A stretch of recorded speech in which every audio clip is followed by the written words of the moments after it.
Good morning, everybody. Pastor Stitch, Narrow Path Christian Church, BC, Bay City, Michigan. Welcome to the Biker Devotional. Today is January 31st, 2023, and it is -1 degree here in Michigan. That's the reason for the coat. Even though I have heat in the shop, it's still cold. And so I got my coat on, and furnace just keeps cycling through its thing because it can't keep up with the temperatures, so you're going to hear it in the background, and I apologize for that. I do my best to not let it run while I'm doing this, but it's going to start here in just a second. This morning, as I sit here, I'm struggling, to be honest with you. You know, Jesus said in Matthew 13,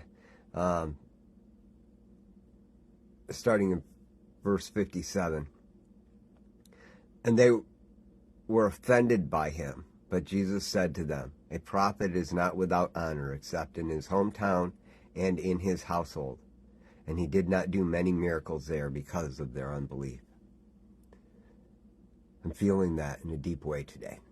Now, I am not Jesus, and I know that. But I am feeling the pain of the people that know me best,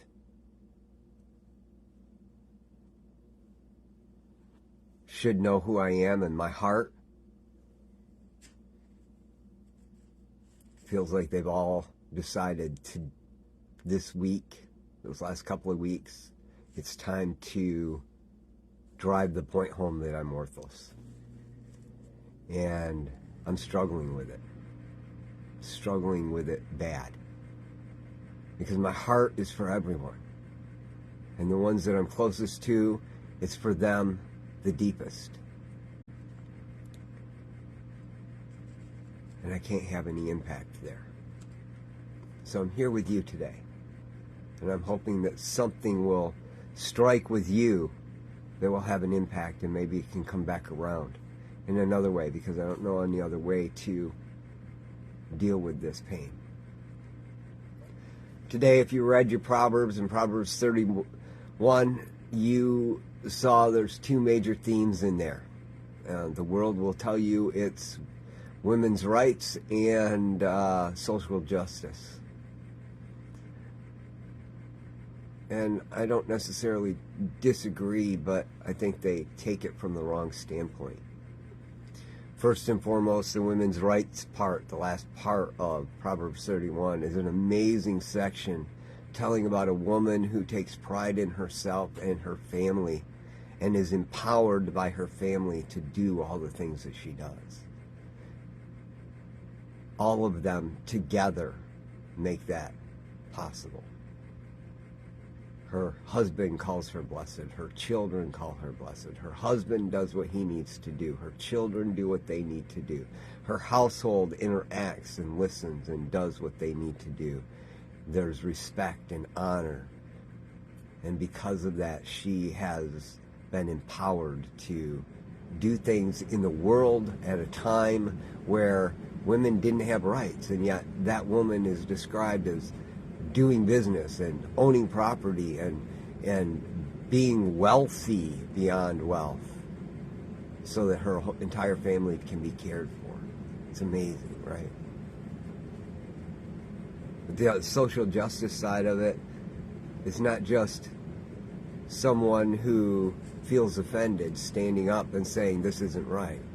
It's someone who has the authority to do something about it standing up and for what's right. I think we lose that when we want to get offended. Somebody didn't do it the way we thought they should have, and so we get offended and then we scream justice. The spirit of Jezebel, or the spirit of division, comes roaring in to take control. And the reality is, it's our job, if we think there's something wrong, to work ourselves into a position of authority so that we can affect change, not go in and beat change into somebody. Those are difficult thoughts, and I don't have the answers to them because I'm not in authority. But what I can tell you is when the world is beating down on you, it's really easy to lose hope. I read that this morning in Matthew 13 about Jesus saying a prophet is not without honor except in his hometown and in his household. My heart's ripped apart because if he feels during that time he felt the pain that I'm feeling, and I know he felt it more, and I can't imagine that.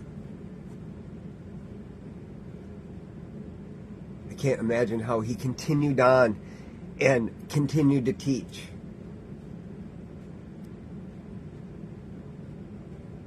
And moved forward.